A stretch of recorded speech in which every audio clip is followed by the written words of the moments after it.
Hi everyone, स्वागत है आपका आरएस क्रिएशन स्टडी चैनल में। तो आज हम लोग बहुत ही इंपॉर्टेंट टॉपिक डिस्कस करने वाले हैं एमएसजी 07 का, जो कि हमारा फर्स्ट ब्लॉक से है, नॉन फिक्शनल प्रोज से। Second unit the dance of Shiva. ये एक ऐसे है जो कि लिखा गया था आनंदा कुमार स्वामी के द्वारा। ये जो ऐसे था ये 13 अदर ऐसे के साथ पब्लिश हुआ था, मतलब इसको मिला करके 14 ऐसे थे जो एक साथ पब्लिश हुए थे 1918 में। कुमार स्वामी जो थे जियोलॉजिस्ट थे, फिलोसोफर थे और ग्रेट आर्ट हिस्टोरियन थे। और इनका जन्म जो था 1877 में हुआ था और इनकी डेथ जो थी 1947 में हो गई थी। इनका जन्म तमिलनाडु में हुआ था। इनके जो फादर थे वो तमिल थे, लेकिन इनकी मदर जो थी ब्रिटिशर थी। और इनके फादर की डेथ के बाद ये जो थे इंग्लैंड में ही पले बड़े थे।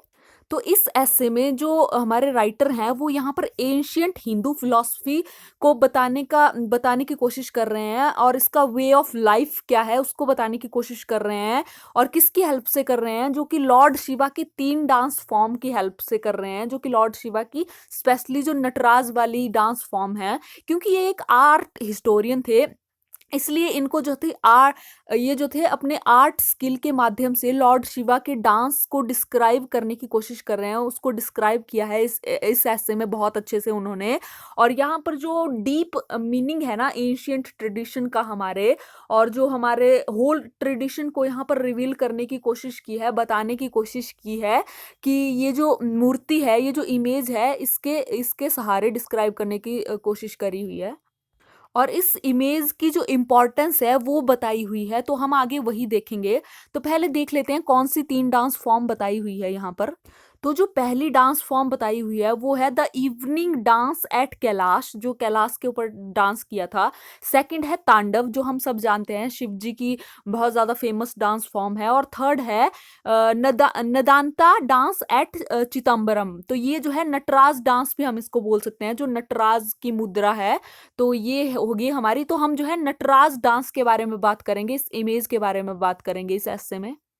तो ये जो हमारी लास्ट डांस फॉर्म है, थर्ड नदानता डांस फॉर्म, ये हमारी डिपिक्ट करती है नटराज की मूर्ति को, जो कि ब्रॉन्ज कलर की होती है। और ये जो है होल इसकी जो रचना दिखाई गई है वो सर्कुलर होती है। ये जो डांस फॉर्म होती है सर्कुलर में होती है, देखिए आप देख सकते हैं, जिसमें जो है शिवा परफेक्टली समान संतुलन बनाए हुए एक टांग के ऊपर खड़े हुए हैं डांस की मुद्रा में, जो कि देखने में काफी मैग्निफिसेंट लगती है। ये image one of the greatest masterpiece है इंडियन आर्ट की, यहाँ पर राइटर कहते हैं।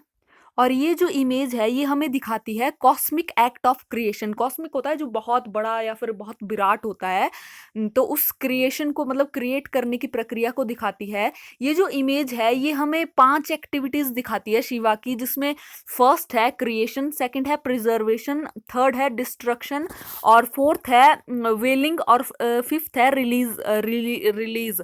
तो ये जो है ना ये 5 जो एक्टिविटीज हैं ये शो करती है ये इमेज। और ये 5 एक्टिविटीज जो है हमको डायरेक्ट क्या दिखाते हैं, जो एक्टिविटीज हैं वो दिखाते हैं ब्रह्मा, विष्णु, रुद्रा, महेश्वरा एंड सदाशिवा।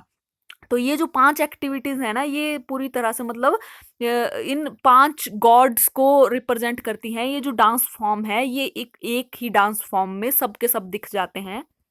क्योंकि जो लॉर्ड शिवा है ना उन्हीं को हम जो है सुप्रीम क्रिएटर मानते हैं, प्रिजर्वर मानते हैं, डिस्ट्रॉयर मानते हैं हमारे वर्ल्ड के। ऐसा माना जाता है हिंदू धर्म में कि जो इस संसार को क्रिएट किया है वो शिव जी नहीं किया है, शिव ने किया है। इसको डिस्ट्रॉय भी वही कर सकते हैं, वो जो है सुप्रीम क्रिएटर है, मतलब बहुत बड़े क्रिएट करने वाले गॉड हैं। और इन्हीं की जो फोर्स है ना वो सोर्स माना जाता है हर चीज का, एनर्जी का इस दुनिया में। और शिवा जो है मोस्ट पावरफुल, ग्रेसफुल और ऑस्पिशियस गॉड है, मतलब शुभ माने जाते हैं, ग्रेसफुल हैं। और यूनिवर्स की सब एक्टिविटीज को कंट्रोल सिर्फ और सिर्फ शिवा ही करते हैं। सारा यूनिवर्स जो है ना शिवा के साथ जुड़ा हुआ है, और शिव जी में ही सारा का सारा यूनिवर्स है। तो अब हम ये जान लेते हैं कि ये जो डांस है ये लॉर्ड शिवा ने किया क्यों था। लॉर्ड शिवा ने ये जो डांस है ना ये ऋषियों को हराने के लिए किया था। बहुत सारे ऋषि थे एक तारगम फॉरेस्ट में। ये जो ऋषि थे ना वो लॉर्ड शिवा की जो डिविनिटी को एक्सेप्ट नहीं कर रहे थे, वो उनको सुप्रीम लॉर्ड नहीं मान रहे थे, जबकि शिव को जो है सुप्रीम लॉर्ड माना जाता है। तो वो उनके सामने मतलब झुक नहीं रहे थे।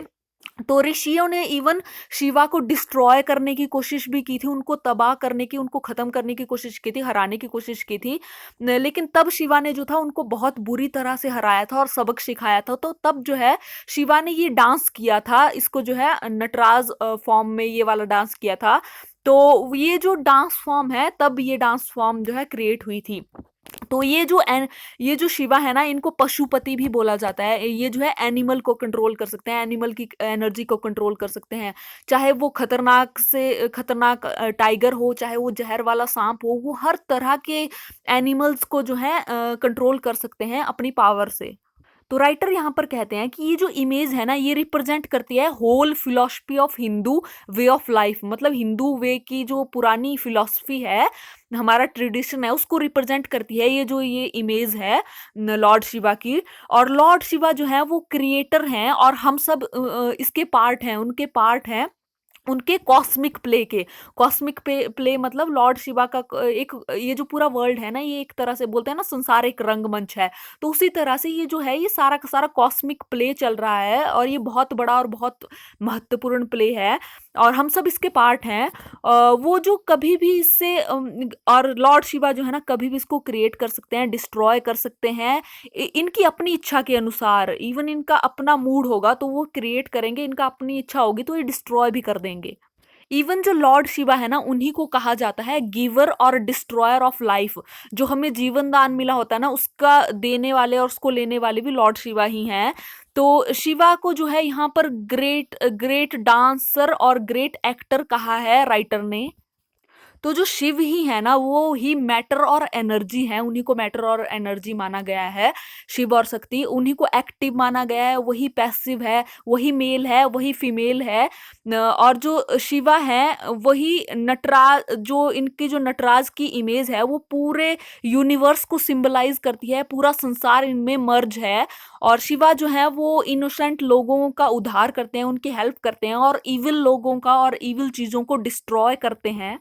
तो राइटर कहते हैं कि हमें जो है मेडिटेट करना चाहिए इनकी इस ऑस्पिशियस फॉर्म में, जो इनकी ये मुद्रा है उसमें। तो हमें जो है divinity, freedom, process of birth and death को हम जो है महसूस कर सकते हैं, समझ सकते हैं, हम जो है बहुत अच्छे से जान सकते हैं ऐसा करने से। ये जो डांसिंग इमेज है शिवा की, ये रिप्रेजेंट करती है, राइटर कहता है कि जो फंडामेंटल यूनिटी है इस वर्ल्ड की, जो महत्वपूर्ण यूनिटी है, चाहे वो मटेरियल हो और स्पिरिचुअल हो, चाहे वो इल्यूजन हो, ट्रुथ हो, सब इसी के पार्ट हैं। मतलब सब जो है शिवा के ही पार्ट हैं और सारी चीजें जो है इंटर रिलेट करती है एक दूसरे के साथ। कोई भी चीज जो है ना अलग नहीं है इनकी इस इमेज से। और जब हम जो है लाइफ की मिस्ट्री को समझ जाते हैं, तभी हम जो है फ्री हो जाते हैं लाइफ के स्ट्रगल से, और हमें जो है इसको समझना चाहिए। और ये जो इमेज है शिवा की, ये बताती है, ये जो रिप्रेजेंट करती है प्राइमरी क्रिएटिव और लाइफ गिवर फोर्स। ये जो है एक तरह की हमें हम मतलब फास्ट एनर्जी की तरह है, जिसके कारण यूनिवर्स जो है, यूनिवर्स की एग्जिस्टेंस है, यूनिवर्स बना है, यूनिवर्स आया है। और शिवा ने ही दुनिया को बनाने की प्रक्रिया को चालू किया है और अपने मैग्निफिसेंट डांस से। और अब हम इस जो कॉस्मिक प्ले है, हम सब इसके पार्ट हैं। मैंने आपको कॉस्मिक प्ले बताया जो बहुत विराट कोई महत्वपूर्ण प्ले है मतलब। और ये जो रचना है ना, ये जो कुमार स्वामी है, ये अपनी इस ऐसे से हमको बताना चाहते हैं कि एशियट आर्ट और क्राफ्ट की जो व्याख्या इन्होंने की है, ये इन्होंने इसीलिए की है ताकि रिस्पेक्ट और डिग्निटी दे सके हमारे एंशियंट ट्रेडिशन और फेथ को, दोबारा से वो रिस्पेक्ट दे सके। तो यहाँ पर ये जो ऐसे है ये खत्म हो जाती है इसकी समरी। आई होप आपको ये समझ में आया होगा। अगर समझ में आया होगा तो प्लीज़ मेरे चैनल को लाइक, शेयर और सब्सक्राइब जरूर कीजिए। और मिलते हैं ऐसी किसी नेक्स्ट वीडियो में, तब तक के लिए अपना ध्यान रखिए। Bye bye.